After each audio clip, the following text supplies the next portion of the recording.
it's going to take longer. Now we are ready to go live. Good morning, Sharlene. How you doing, dear? Good morning, Victor. I'm really great. Thanks. Lovely to be here with you. We are, as always, here at Metropolitan, trying to add value to the international community. And I'm really excited about our conversation today because when you and I chat, they're always deep, they're profound, they're about relationships, they're about love, they're about sex, they're about intimacy. And you handle them all with such aplomb, such grace, in particular subjects that I think many people, especially in my family, would have deemed it to be taboo. These are not things to be discussed, and yet they're very important. They have huge implications for a powerful, rewarding relationship. And when I speak to you, I was like, that's why I love talking to Sharlene.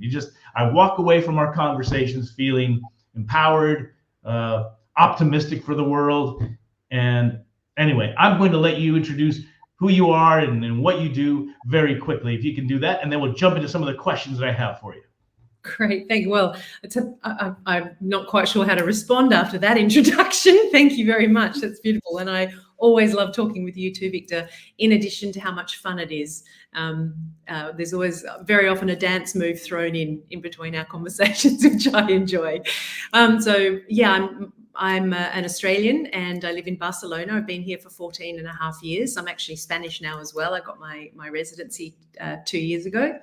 And I am a relationship and intimacy coach.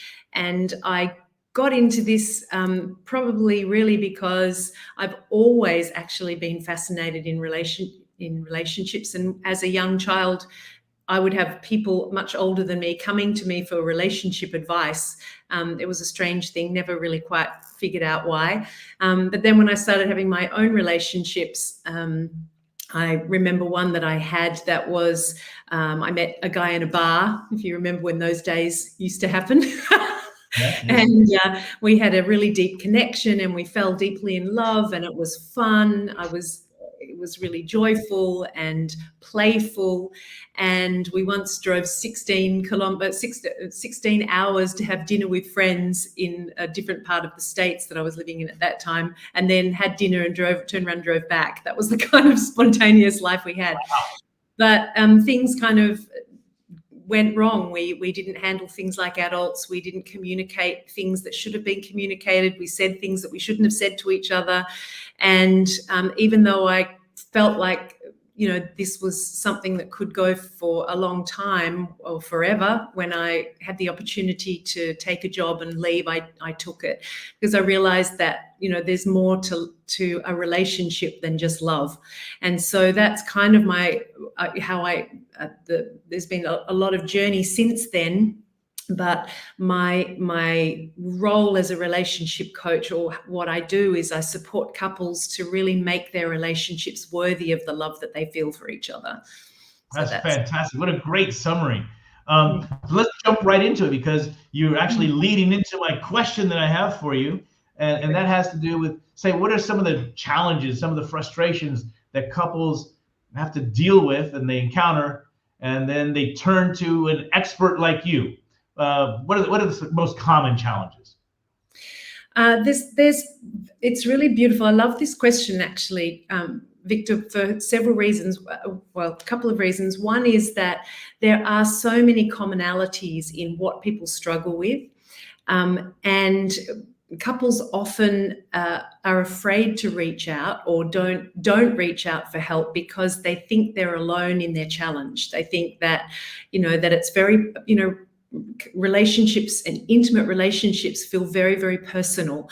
And so it's really important, I think, for people to recognize that everybody has similar problems.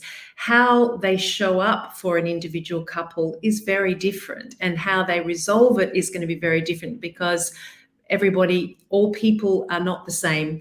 And so there are the common challenges and things can do. And, when you call me an expert, I like to think of myself as somebody who co-creates with my clients because I don't know who they are. I don't know their relationship, and everybody's different. So whilst there's some commonalities, I consider myself to be someone who can sometimes see things from a different perspective or share things or help shed light on something in a different way.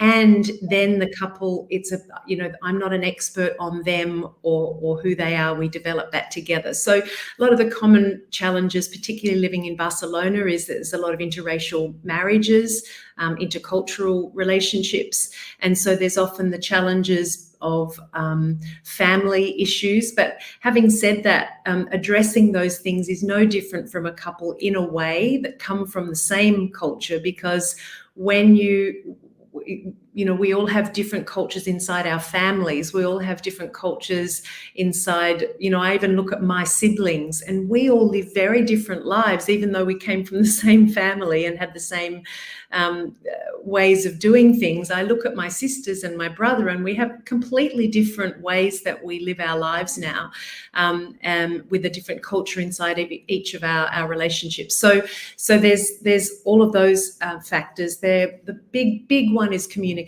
People struggle with, especially if they've been together a long time, repetitive arguments, common patterns in the way they communicate that they just get really stuck in. There are challenges with managing life in general. So inside relationships, we all have lots of life stages that we go through, and we often don't pay attention to or give importance to how much those life stages impact on ourselves and our relationships. So helping to normalize in a way some of the challenges that people have around, when there's a new baby in the house and you're not getting sleep, or the normal thing that happens that, perhaps there's not as much sex at that time or desire in those moments, or when you've got, teenage kids in the house, or when you're looking at retiring and what the future's going to look like, or kids are leaving home. So there's often a lot of life stage issues that people have that they don't recognize as life stage challenges. But certainly on the whole, also things like loss of intimacy and sex are massive ones for couples, because that happens very, very easily. Go. You're touching on a lot of things that are hitting home for me.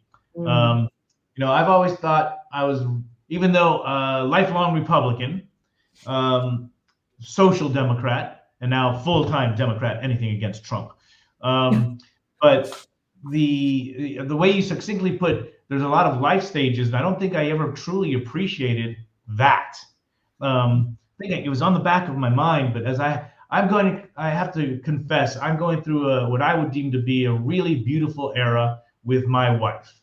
But it's not without its challenges, as you say. I always knew about the change, about the importance in the effect of perimenopause. Cerebrally, I knew it, but it was one of these things you just don't discuss it in my family. My mom never discussed it. My sister would never discuss it. And it just started to dawn on me that, and perhaps even my wife, that we need to start addressing this, because we're starting to see perimenopause occurring in much younger stages than what we thought used to be. And it's better to handle these things head on, because of so many different, there's physiological and biological things that are happening to a body, and the woman's body is far more complex than I think the man's are. Maybe it's overly simplistic, but small changes in hormones can have huge ramifications in their sleep, in their headaches, in their fatigues, their inability to focus. And so this sounds like COVID. No, it's not COVID. Every woman's going through this. And at some point or another, it doesn't affect all women the same way. And so it's kind of hard. And if you are an only child, like my wife, she doesn't have siblings to talk about this with. And so right now, it's interesting that you were mentioning different life stages and what we like and what we don't like. I guess intimacy has never really been a huge challenge for us. But we show it in different ways. It's not just sex. So if I can share one personal thing that's not too personal, last week we addressed the fact that we're working too hard, my wife and I, and we're not making time for each other. And the reason that we love doing the work at Metropolitan is because it forces us to work together. And yet she's very focused on the editorial side. I'm very focused on strategy and sales. And we come home and we work till 1 or 2 in the morning every night. And like, this can't be right. Otherwise, we need to do a different business and get rid of this and do something else. And then we said, you know what, let's just do, my wife came up with this. I'm lucky I have a wonderful woman who is not subject to the whims of the hormones, or people call you a Latin American thing. What do you call it? Character, ups and downs. She's actually very stable, extremely introspective. She always wants to know how and what is driving her emotions, her needs, her how she looks at the stuff. And I'm always learning from her how to be more in control of my own thoughts and emotions. What's important with my values? Am I being consistent with my values?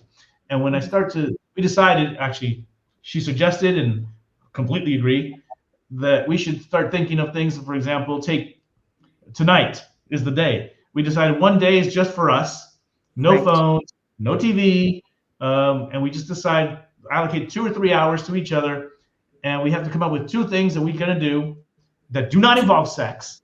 And then we will choose either from what I offer or what she offers, and we just spend time together. And so I think we're going through a really nice episode in our relationship, notwithstanding some pretty big changes. And one of the questions I wanted to ask you is, we have all these tips and tricks on social media on how to have a great relationship. There's some really fantastic stuff on YouTube. But sometimes, when is it the right time to start looking for a relation and intimacy coach? When things are great, or when things are already so bad that how do you repair them when things are not well? So I'll start with that one. What is the best time to look for somebody like yourself?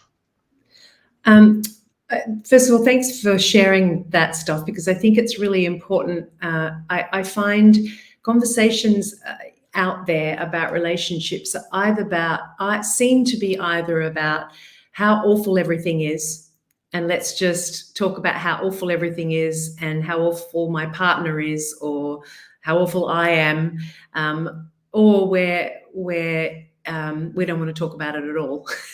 So I really love what you're sharing, because it really speaks to what I'm passionate about, which is supporting couples to find those things that work.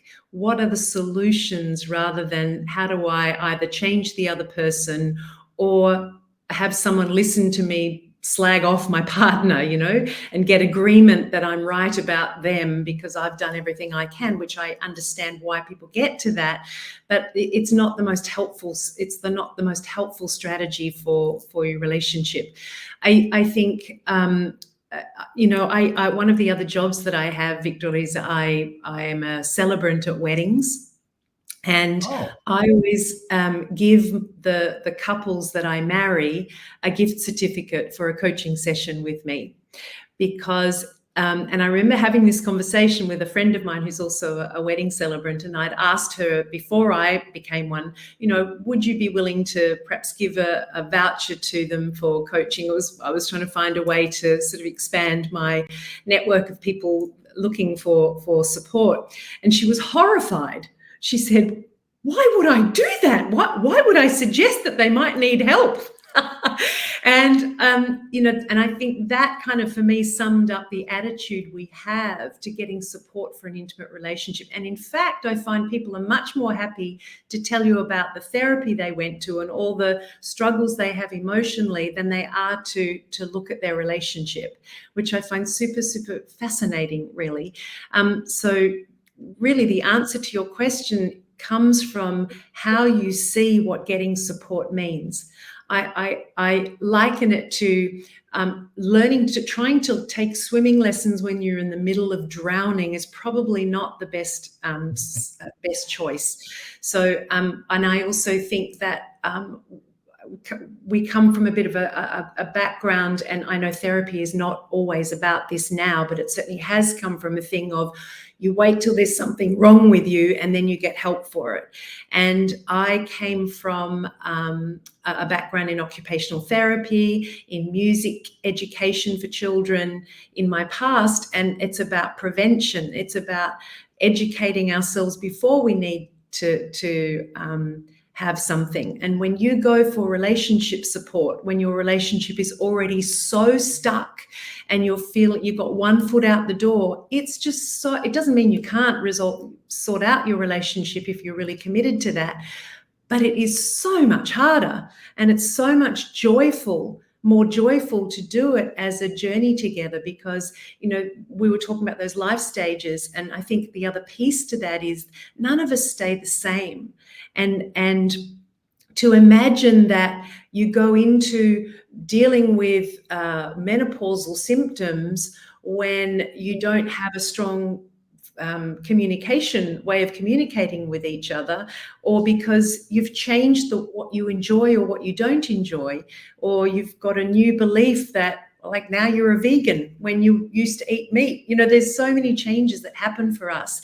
And so a relationship needs to grow, and people need to grow, and we can either do it actively, or we can kind of let things happen to us and be forced to make changes. And so I think getting support for a relationship, it's not unrealistic or silly to do it from the very beginning, really, because it's about how can I develop the skills I need so that when those difficult times come, I'm already ready for it. Bring it on. Not, oh my God, like, we're in this terrible, terrible situation. How do we fix it? It's just so much harder. It doesn't mean you can't. It's just harder. And so I think I have two questions for you. Yeah, please. One, what is a wedding celebrant? Oh, it's so funny. I love it when people ask this question, because for me, it's just so normal. Maybe it's an Australian thing. So a wedding celebrant is the person that conducts the ceremony when you're when you don't have a priest doing it, or a minister of some description. So if you're not having a religious wedding, which many people choose not to do now, and in Spain, it's quite common for people to get married in their own, you know, do the signing of the registry in their own home country, but they want to actually do the celebration somewhere abroad. So people come here, or there's mixed relationships. So someone from the UK that's living here, they meet a Catalan, they get married, they maybe go to the civil registry office and they sign their papers there, and then they want a ceremony in a lovely Masia or a beautiful, you know, by the beach or whatever. And so as a celebrant, I do the wedding. So it's not official signing of papers specifically, but I do the wedding vows and the talk about the couple and, you know, put the wedding together. I've actually got one coming up at the end of this month, which I'm excited about. You know, so yeah, it's a really beautiful thing to add into my skills, actually, because I get to be at the beginning of people's relationship and then supporting people, you know, from that process moving forward. So it's lovely. It's a lovely. Well, that's what I thought it was, but I wasn't quite sure. I'd never heard that term before, so that was cool. And the second an officiant as well. An officiant is another. I think in the US they call them wedding officiants. So I hadn't heard that either, but okay. The other question was, how do you enroll a person or a couple into getting advice or coaching on how to keep a happy relationship? If they're at the very beginning, things are rosy, everybody's in love, there's this wonderful period where they're starting a relationship. How do you justify, like we were asking, why would you get somebody to help you if things are right now going so well? So yeah. How do you convince people about the I guess the virtues and the benefits of using your types of services when things are going good? So first of all, I would say that I don't have a lot of people that come looking or come wanting that in the early stages. So I did have a couple, for example, that I did a wedding for, who came to me a year later with problems, and they used their gift voucher with me.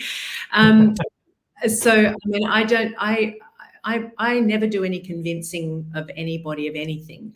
People convince themselves of what it is that they need in the end, because ultimately it's about what's the desire you have, and what are the skills that you have, what are the skills that you need, what do you need to understand about yourself and each other that builds strength and trust and and enables you to overcome challenges. So any of that is always about what is the future vision that you have for your relationship? What is it that you want, no matter where you're at? And as I said, I don't have a lot of people that come to me in these early stages. That's my desire. I would love that. I would just be overjoyed if someone wanted to start their relationship. You spend a lot of money on a wedding that, brings people together and is all in the excitement of it. And, what do we do then to ensure that is just the beginning of something that grows from there? So for me, it's really about what do people really want for themselves, and what do they need to learn and understand about their strengths, about what they need to build in order to have that relationship that they want in the future, and building in understanding that a relationship is not just the two of you. The relationship is all the things that are happening inside each of you, all the things that are happening around you. So a relationship is not just two people. It's also you said yourself, your work. It's the kids, it's the friendships you have, the way that you do your friendships. You can have a couple who, for example, and I see this a lot, one person is very, very sociable, and they might, for example, love to have their partner with them with lots of people. They like to share with family and friends because that helps them experience their love. The other one wants the escape with me time, and I don't want to be around. I just want the two of us together. And that becomes a conflict. Unless you understand and are willing. And in fact, in an early stage of a relationship, it's when you're much more willing to give to the other.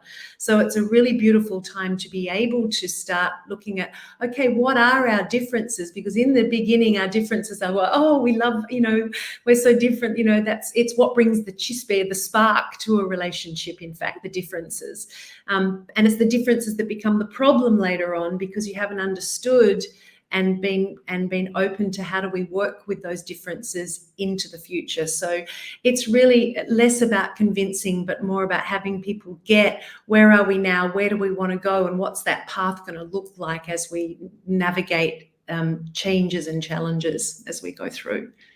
Wow, so many things that you say resonate, because I love going and networking. I'm actually pretty well known here in the international community. I attend as many different things as I can to meet different people. My wife doesn't want to go to an event if it has more than 5 people.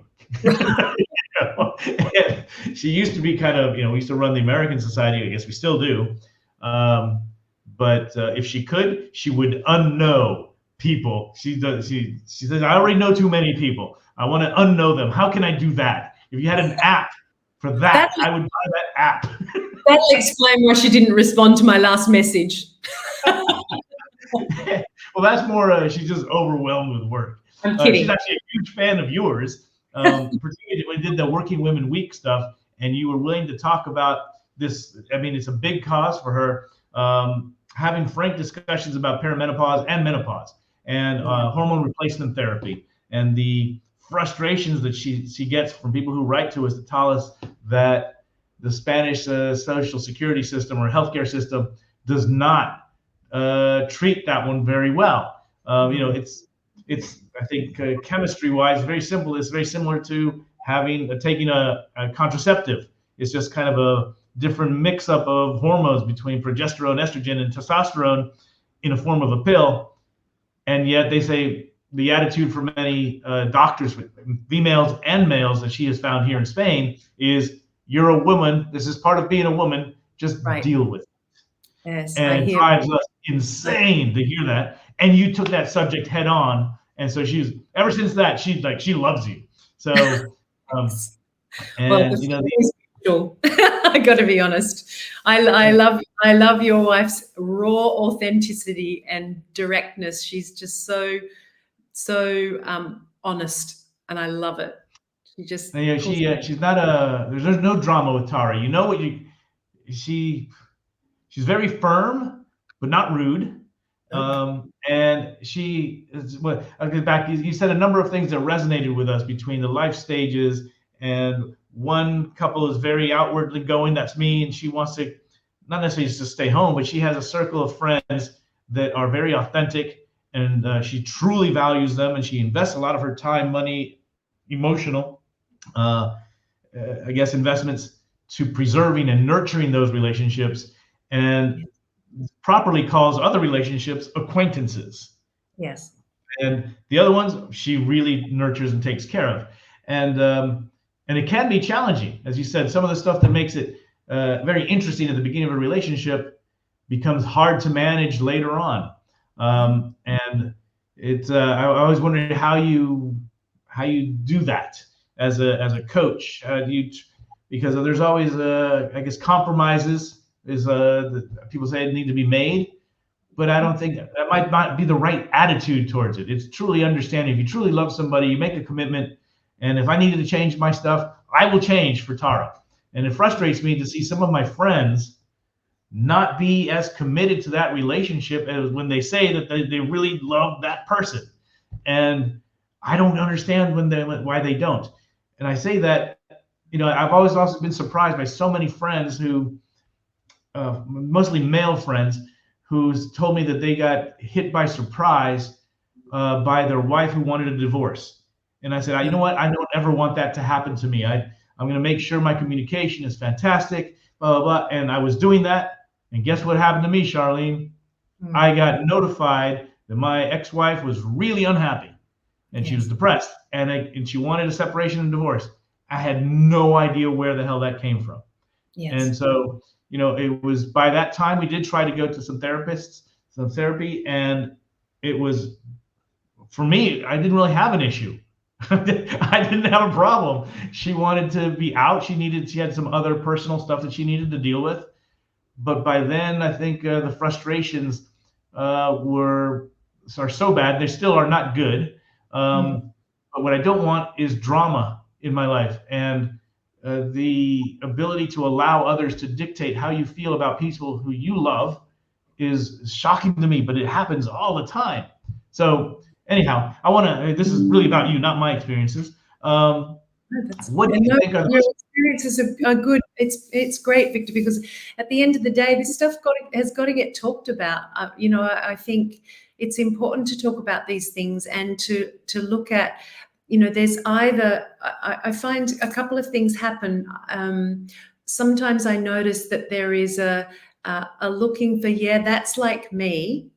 Like when you describe this, I can say to you that your experience is not uncommon, that it is very common, and this might be controversial what I'm about to say, but I'm going to say it anyway. I'm hoping that this will land in a way that I'm intending it, because this is not any criticism of anybody, because that's not what I do. But there is men quite often are satisfied more easily with what is in front of them. Now, I don't mean that they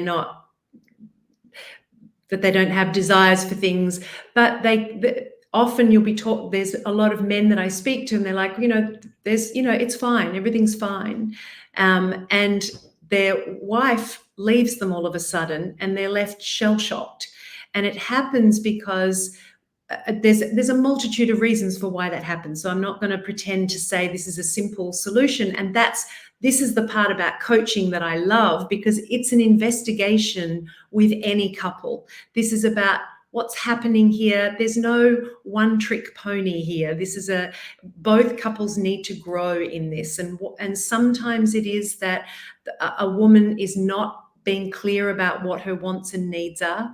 Sometimes the way she asks for what she wants and needs triggers a man's desire to shut down, because he has a communication style of what I call the turtle, where if your emotions are too much, you get too much, and you may not even notice that it's that, because some men are not very comfortable in noticing their emotions, or not trained to do so, or they're just subtle experiences of emotions, which I like to call it, that their way of setting a boundary for that is to go inside their shell. That's just a communication style, which is helpful because it's setting boundaries. It's not helpful with what's happening here. And so there is this thing. So it can be that a woman's, expressing it, or it's triggering that. Like, there's all sorts of beautiful things to explore in there about what's happening.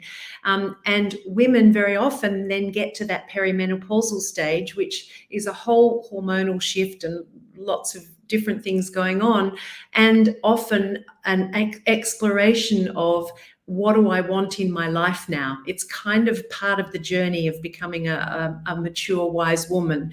And it may not show up so obviously, because often we're struggling with all the other things that are going on, but there is this underlying thing of, what do I want in my life? And women often look at their relationships and go, I'm not getting what I want here.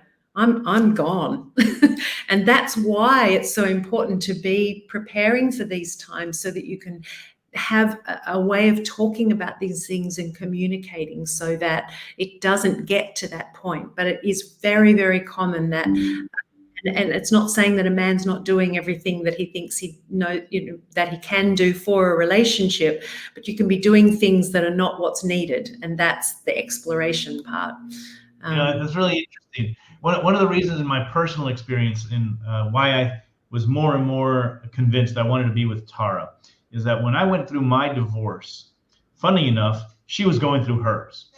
And mine was horrible. It was nasty, it was aggressive, it was antagonistic, and I still don't have a good relationship with my ex-wife. And I knew Tara's husband, and when they were going through it, I saw two people who were as committed as you could possibly be to being kind to the other one. Yes. Fully cognizant of the death of a marriage that's taking place. And they were so nice to each other. In that moment, I'm thinking, why are you leaving? Why are you allowing this relationship to die when you're both being very nice to each other? And, actually, I don't know. Honestly, I don't remember if it was Tara. Tara said it, but I think it was also her husband, something to the effect of, when you've invested so much time in a relationship and you love somebody, and now you know it's going to end, why would you take drastic steps to make it a nasty experience? They've been kind to you, and it's already sad. But then, as watching, as a standby witness of Tara's divorce, I was like, well, this is the type of person that I would like to be with. So when things are tough, that's I guess the quintessential essence of a person. Not when things are easy and you get things done, whether it's a business or a marriage.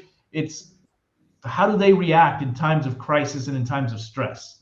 And I said, this is somebody who I know will have my back, whether it's a friend, because we hadn't gotten really into a romantic relationship.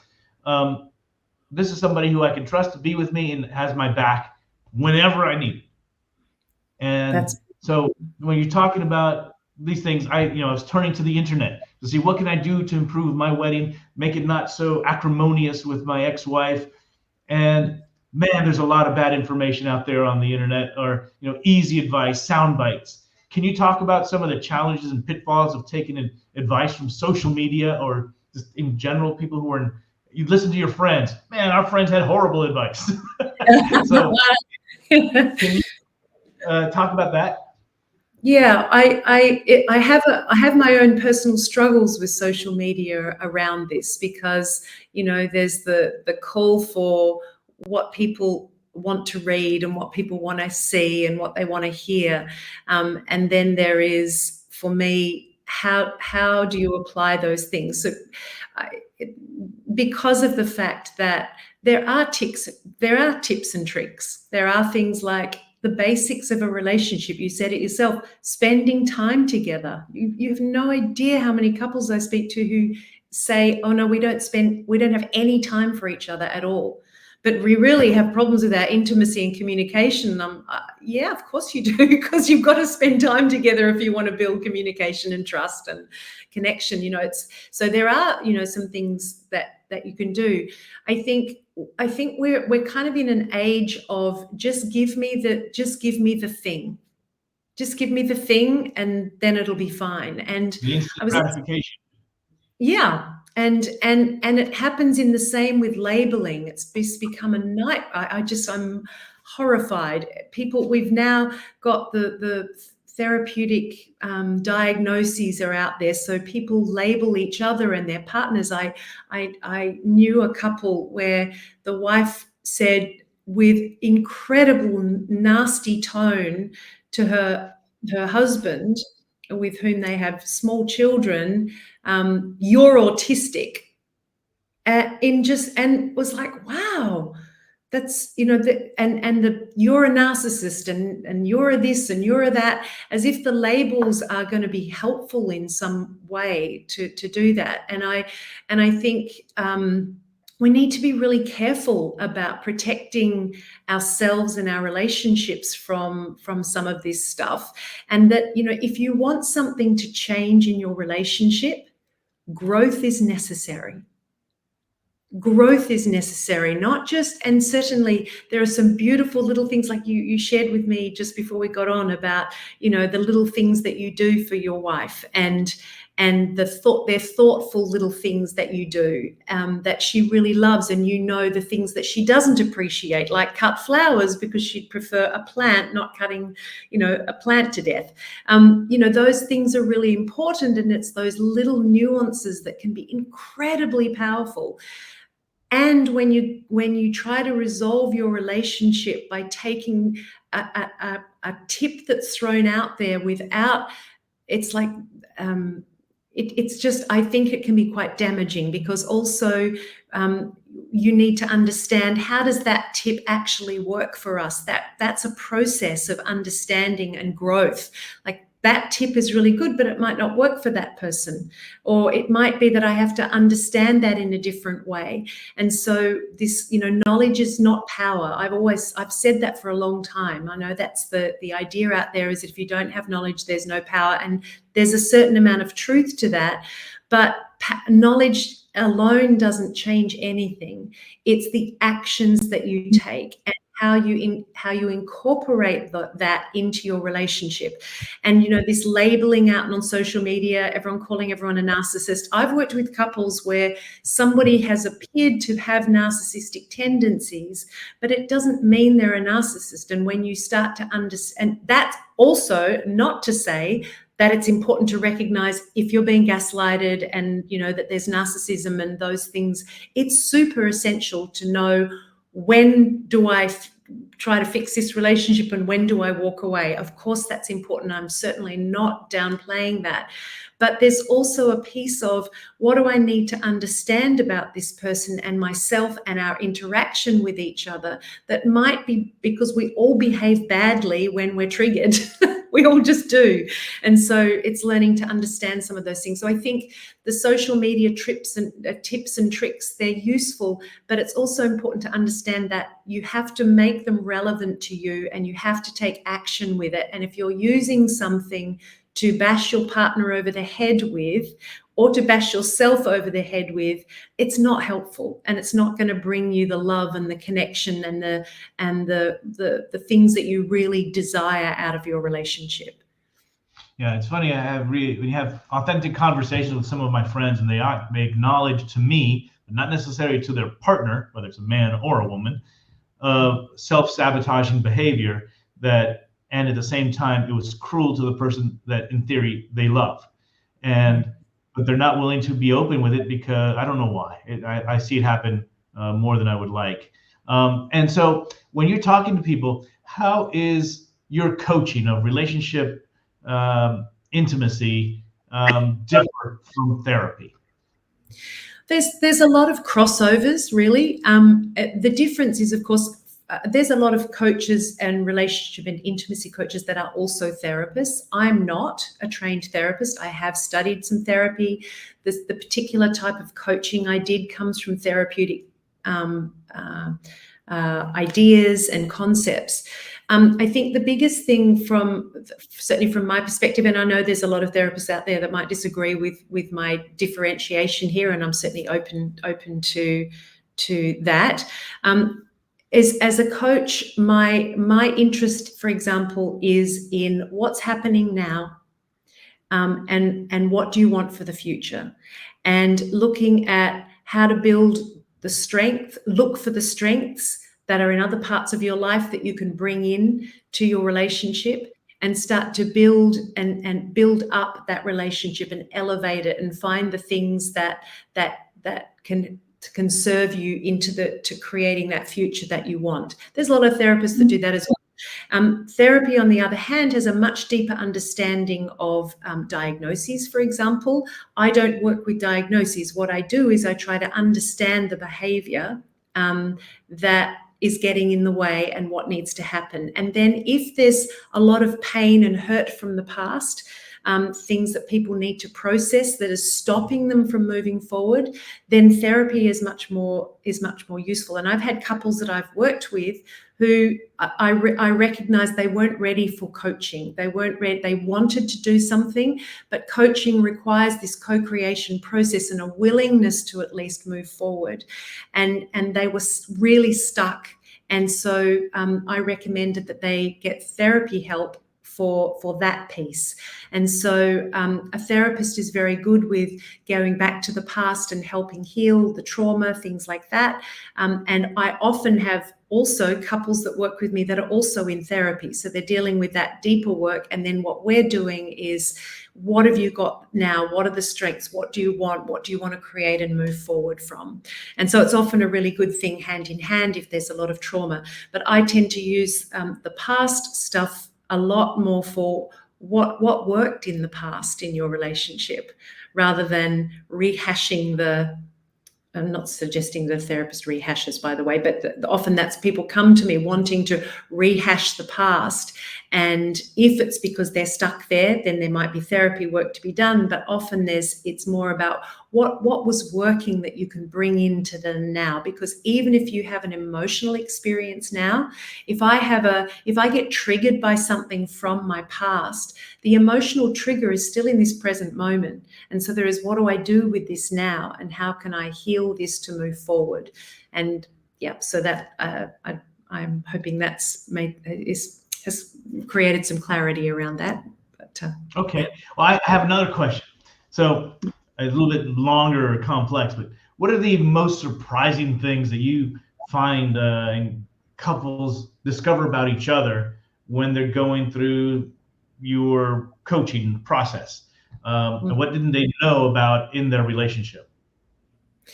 This is the really fun part, actually, because often people discover that, first of all, that there are some simple things that make a really big difference.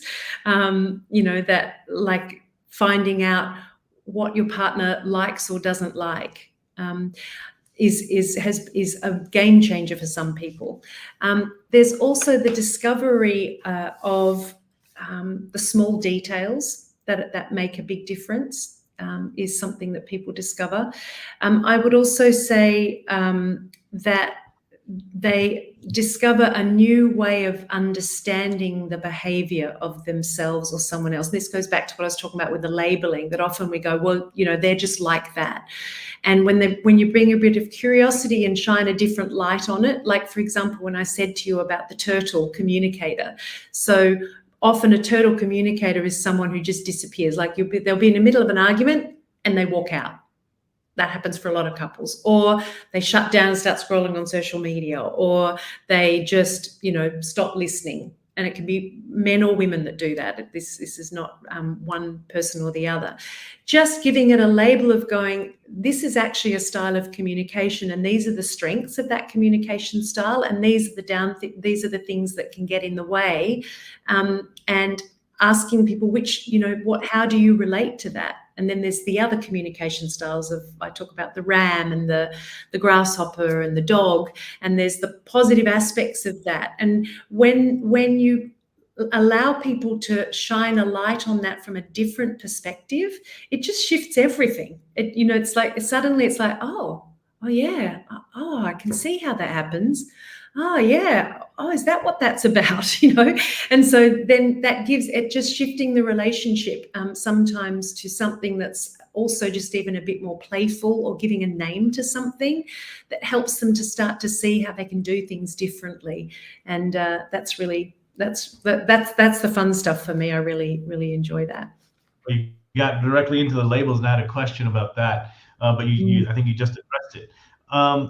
One of the other questions that I had is, what are the most important things that you think couples need to have in order to benefit from your services in terms of coaching? Well, first of all, it's important if you want your relationship to improve.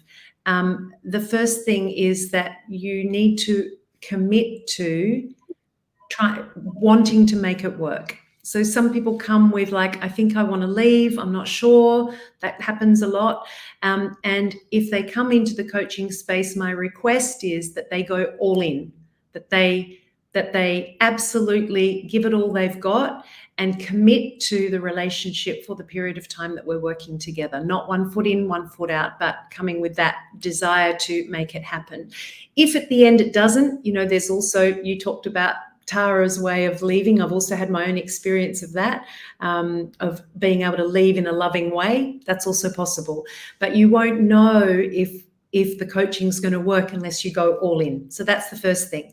I do work with one person in the couple too, as well, because one person can make a massive difference. So it doesn't have to start with both people, which is also something that surprises a lot of people, because often therapy requires both people to be there. But a lot can change when you change the way that you show up in the relationship. It shifts the dynamic. I always say it's like the two molecules. When one molecule changes slightly, the other one can't help but change. So there's a lot that you can do there. So they also need to understand, I guess, that it's a co-creation thing. So I'm not coming as the expert of their relationship. It's an exploration that we do together. I guess an understanding, and it's not always, we build this, but there's the understanding that growth is necessary for both of you. You don't have to know how to do that. You don't have to know what that looks like, but just understanding the concept that this is not about coming in and you're going to change the other person. This is about, how do I shift and what do I need to learn and how do I need to grow to have the kind of relationship that I want to have. So I think those are the biggest things. And then to encourage, I always encourage people to come with as much curiosity as they can, because without curiosity, we come in with, I'm like this, you're like that, this is how our relationship is, and it's pretty hard to move forward from that if you don't have curiosity. Well, one of the things that I found really interesting in what you said at the beginning of our conversation is something I learned more about in an interview that I watched by this guy who runs the Diary of a CEO. Oh yes, and Bartlett. Yes, talking about how women, perhaps from an evolutionary standpoint, are more exigent or more aware of their needs as they grow older, and less or more demanding of their partner and willing to leave the relationship if they're not getting what they want. Combine that with a role of, I guess, empowering women. I don't know where it stands in terms of the impact now that women are economically independent. They're no longer as reliant on a source of income for themselves and their future, and they choose to opt out of the existing relationship to find what they need in another one. And as the stage in their life changes, their needs for another partner changes as well.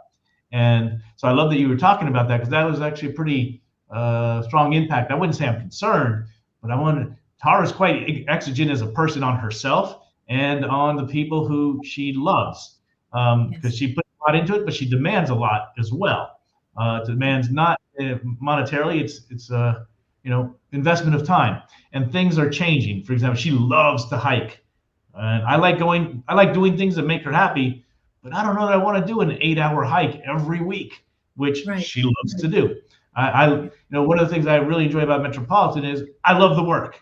I don't mind working on Saturdays and Sundays. I don't really see it. It's not that I don't see it as work, because it always is work, but I love it. And so when I get pulled away from it so that I can be with family, to be with friends, sometimes I don't know that I'm confident. I don't know. I'm conscious that I am not investing time to hone the relationships with my wife or with friends or with my family And I got to be careful with that, because in the end, that's far more important than what I'm doing with Metropolitan. And I love that you were discussing that, but sometimes I think you're talking about people don't really realize how much they can benefit by getting a relationship and intimacy coach, even though things aren't bad. So if things are going good, but you're more aware and sensitized to what could go wrong, you have a map for how your life might be changing. And I'd never thought that Tara would be so into hiking. It's a really important thing to her. I knew that she loved cats and animals, and she has a special ability with them, but I didn't really understand the relationship, how our cat impacts our relationship.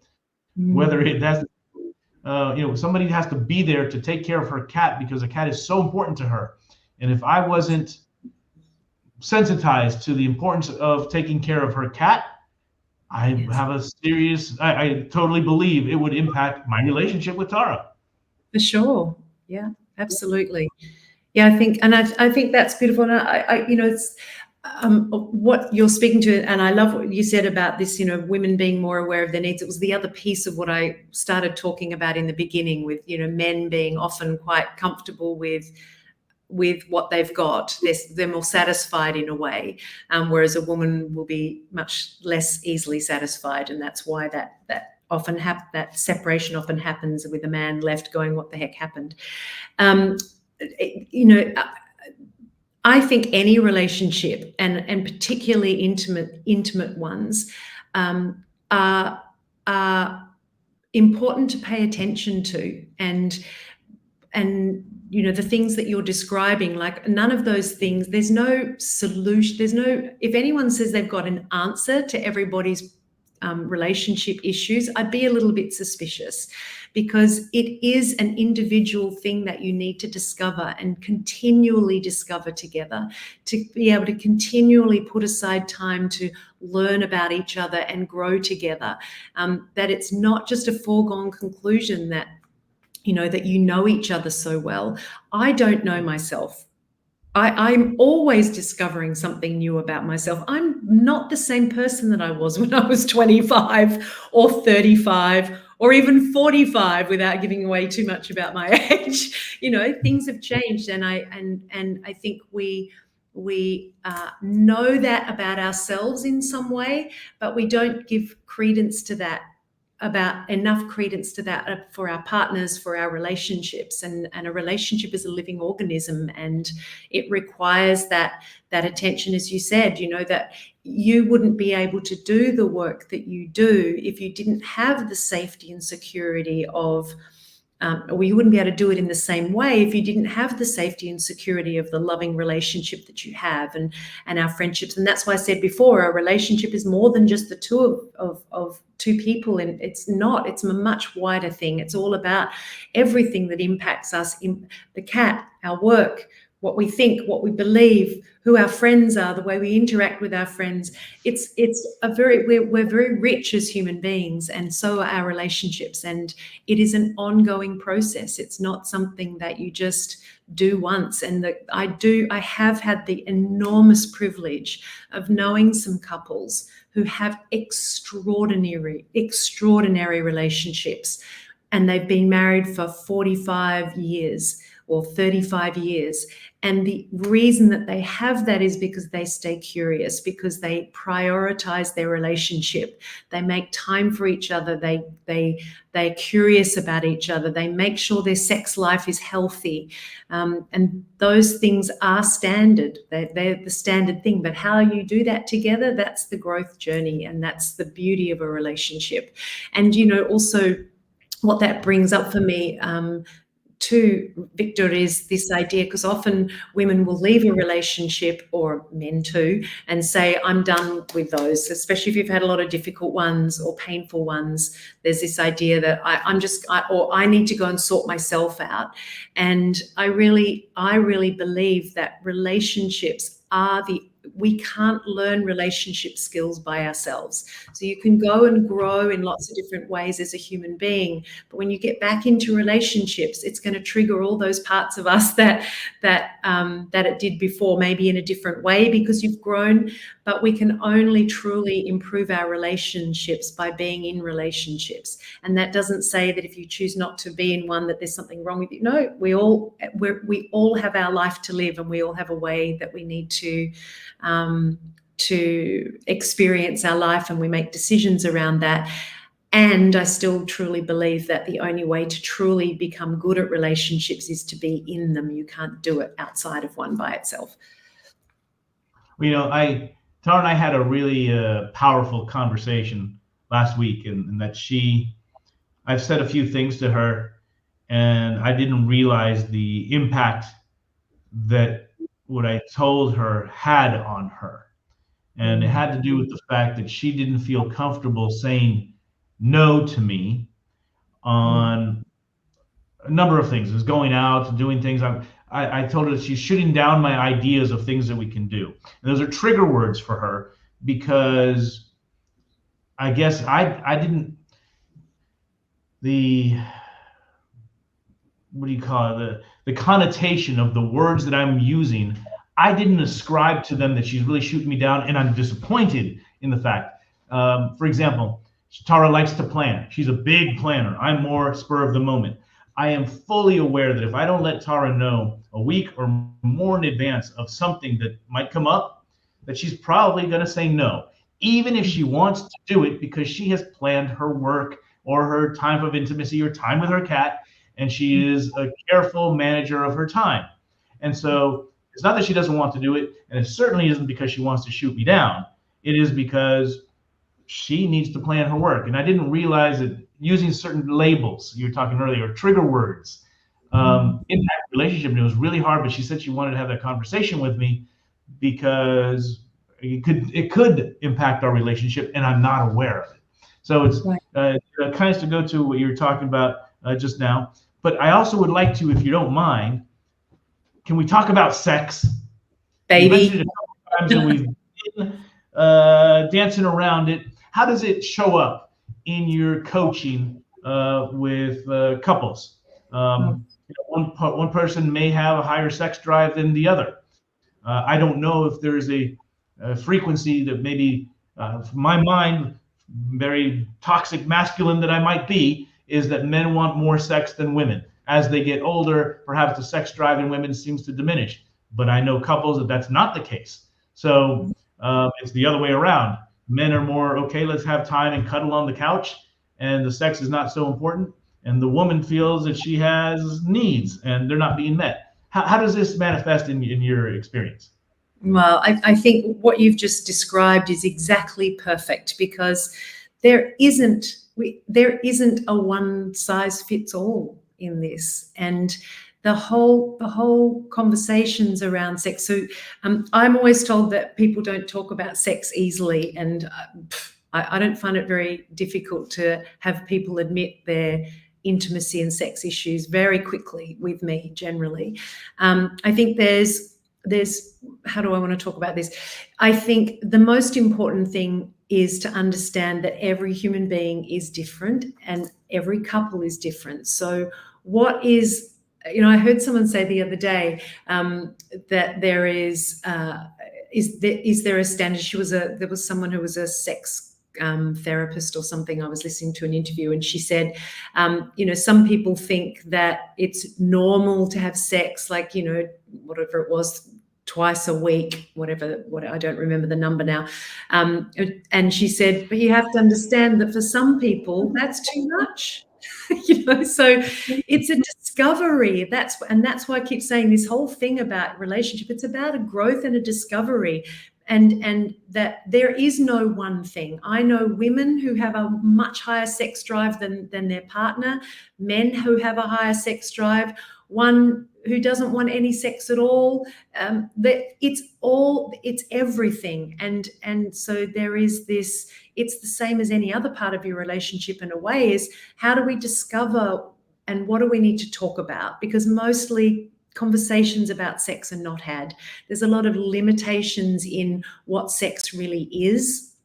that there is still out there a lot of people who think that sex is just penetration, and that's a very limited view of what sex is. There is also, I have had couples where they come because they're not having enough sex and intimacy, and their attempt to fix it is to try and have more sex and intimacy, or sex in that case, when in reality, there are all sorts of things around that as well. Like, what does sex need? What's the container that sex is inside of? There's trust, there's communication, there's and what that looks like for any one person or for both people is going to be very different. And so it is always a discovery of, how do you feel? What do you need in order to have sex? Some people need planning. In fact, planning your sex life is also a very good thing to do. Although I know a lot of people go, "Oh, I don't want to plan my sex life," but if you don't plan it, you don't have it. So there's planning time for sex and like discovering new ways of viewing some of that. But what is missing? What's the conversation that needs to be had? What actually is happening? What's the experience that you're both having, and how can you communicate about that? And how can you start to explore, how to broaden your definition of sex and intimacy and what that looks like, and how can you make time for it? So I think it's really important to understand that there is no one thing for anybody, and it is, as much as any other part of your relationship, is to getting to know your own stuff. And for most of us, I certainly grew up in an era where you don't talk about this stuff. I did have parents that then I had very conservative. I grew up in a very conservative religious household with parents that suddenly in their 50s became hippies. So they went on to do these weird. Very weird. It was weird back then for me, less weird now, but love, sex and intimacy workshops where they were naked with all these other people. And it was I remember it was a 7-level course, and they'd done the first 3 levels and I did the first 2. And I was so shocked by the second one that I didn't want to do the third one because I didn't know what my parents had gotten up to. But my parents are very inspiring in lots of ways for this stuff too, because they struggled a lot in their relationship, but they were always looking for me grow and learn and so on. And sex was one of those big things that they never handled. My mother died and my father still shares with me. That's another big difference. We talk about this stuff, but it was really difficult right till the end. But because there's a lot of personal things that we need to go through as well around what is sex for us, what do we allow ourselves, how can we be open to pleasure, and there's all those kind of conversations to be had, as well as how do you then do that together. In talking about all of this, I'm conscious that this can sound like it's so big, let me just forget it, but it is. I do want to come back to that there are small things and there are small tweaks that you can do that start to make a difference, that make it easier then to want to take the next steps. And growth is a forever journey. We as Tony Robbins likes to say, if we're not growing, we're dying, or anything that's not growing is dying. So having that sort of growth mindset and being able to look at what are the even small things that we can start with that can make a big difference is really powerful. Okay. I have many more questions, but I don't want to take too much time from your day. I feel like I'm getting coaching right now, even though I'm not specifically giving you any, areas to work with me on. And I don't want to be getting free services from you. Taking advantage.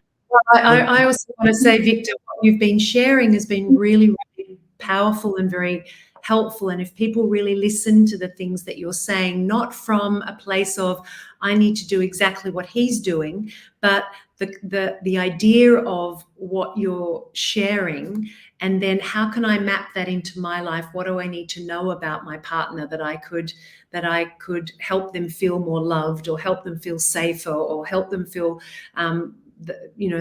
that they can trust me.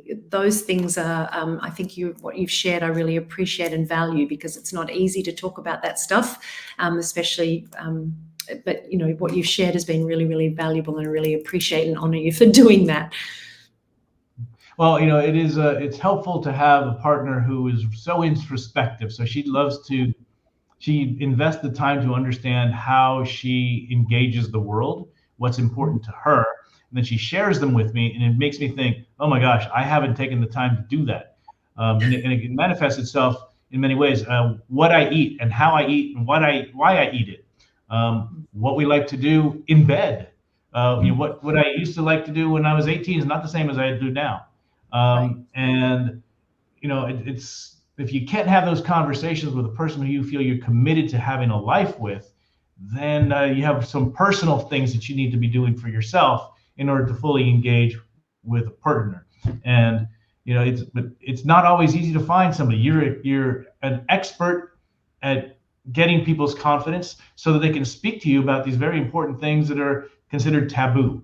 And I don't really know why, because I guess I grew up in a household where we didn't speak about a lot of stuff, and yet they fostered an environment where we could if we wanted to, but they didn't do it. They didn't lead by example, but they led by encouragement, that they're open to the conversation, even though they were not comfortable to have it. And at least being open about that was helpful.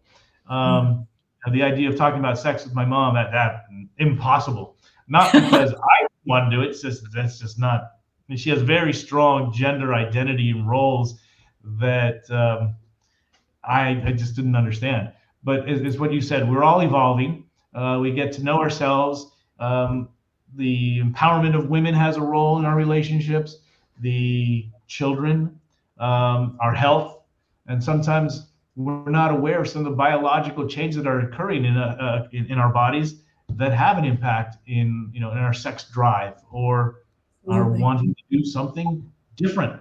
And if there's an old adage, men marry men wanting to change them, and men marry women hoping they will never change, and both are dissatisfied.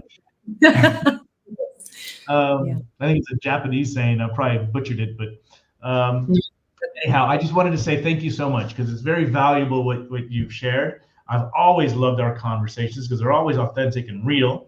And I would love to have you on to discuss more things when you have a moment. And how can people get in touch with you? How can they reach you to start to discuss whether or not they need coaching in intimacy? Thank you. My website actually is on the bottom, sharlenehalbert.com. You can also reach out to me via email. I'm coach@sharlenehalbert.com, and I offer always a free first 1 hour session to look at understanding what it is that you want in your relationships, and a bit about what's been happening, so that we can see whether I'm the right person for you or whether there's somebody else that might be a better fit. So I always love to do those clarity, I call them clarity calls. Clarity because I get clarity on what it is you want, but very often in the calls, couples often go away with more clarity for themselves, just from the way that I ask questions and the things that they share in that call. So reach out to me either by email or you can get in touch with me through my website to book one of those calls. And I've got an app that I'm creating that has people will have some access to courses there if they prefer to do things sort of more self-paced. So that's coming up. Well, definitely let us know when the app's ready, because we'd be delighted to try to share that with everybody to take advantage and improve their own lives and give you some well-deserved visibility and promotion, because I think you add great value to my life and to the international community here in Barcelona. So thank you so much, Sharlene. I really appreciate your time, Victor. Take care. And can you stay with me? I want to chat with you after we go off the air for a quick second. Okay. Absolutely. Love you, Sharlene. Thank you for continuing.